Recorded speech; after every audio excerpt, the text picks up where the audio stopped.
Welcome to Disturbingly Cheap Reviews. This week we take a look into a sequel that has nothing to do with the original film, or even the original show it's based on, and doesn't really care.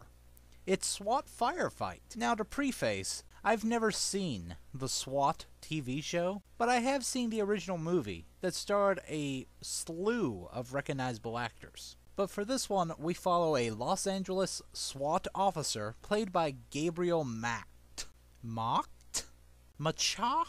Macked? Mocked? You know what? I'm just gonna call him Gabriel. He is sent to train the Detroit SWAT team on the new anti-terrorism and homeland security techniques.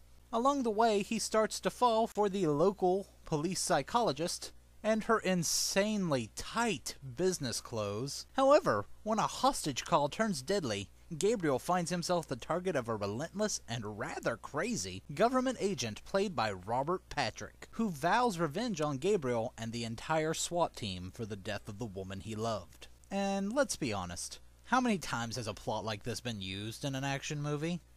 Good guy makes mistake, bad guy gets away and goes for revenge. In fact, this plot is insanely similar to 12 Rounds that came out about 2 years ago and starred pro wrestling's own John Cena. Sure, it was handled in a different way, but it's still the same starting point. Also, 12 Rounds is a C- movie.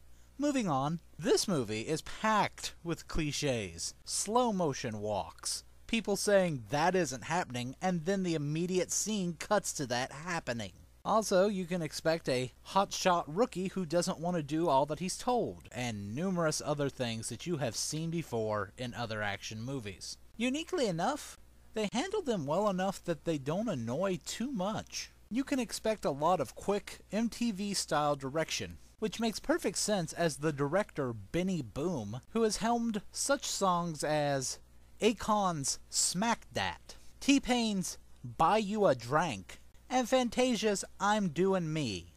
I don't know why I shared that. The big plus for this film is Robert Patrick as the antagonist. The best kind of villain is the one who feels that he is correct, that he is the hero. Most of the time we get the die-hard, like, money-hungry bad guy, but with this one, Patrick plays a man with serious connections who blames his girlfriend's death on the main hero and will use every bit of malicious skill he has to ruin Gabriel's life before ending it. I will say I enjoyed this movie and I recommend it. SWAT Firefight gets a B+, but in all honesty, this movie could have easily been released without the SWAT name, but it gives the movie some name notoriety. I guess I can't blame them for that much. And now we move into the spoilers. Okay, let's just jump right into this. The reason Patrick is after the hero is a bit deeper than described in the last part. It turns out that Gabriel and his team take down Patrick during an argument with his girlfriend. She then grabs a gun off a SWAT member, shouts about Patrick being unstoppable, and shoots herself. So Patrick blames SWAT for not doing their job in subduing her before she could off herself. But he blames Gabriel most of all, since he was the leader. Uniquely enough, they do arrest Patrick, but he gets off on bail, leading to my favorite quote of the movie: his bail was $1 million, and he paid it. Moving on. Throughout the rest of this movie, Patrick is preparing for revenge and ruining other hostage negotiations for the team. To say he went off the reservation would be an understatement. Oh, and he also kills a couple government guys who are going to take him back to his superiors. See, he's some sort of government spy or assassin. It's left vague for the most part, but you just generally get the idea that he is not a good guy to have mad at you. So we get near the end, and Patrick manages to not only kidnap the love interest, but also the Michelle Rodriguez-style tough girl, in order to lure Gabriel into a final situation. Oh, and by this point, the rest of the SWAT team has either been shot, thrown around by explosions, or just left unable to help. Patrick is good at his job.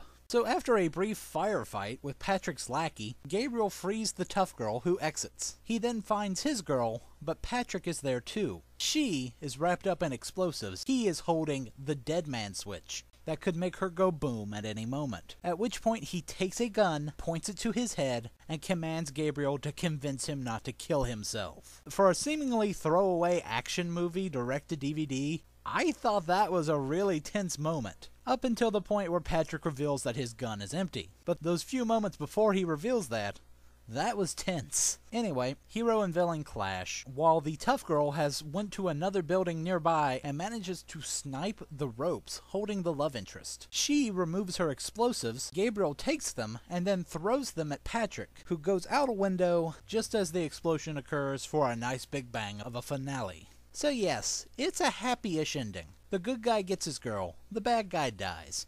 Some SWAT members are dead, one decides to quit, and the rest are given their certificates for the training they were receiving. The end.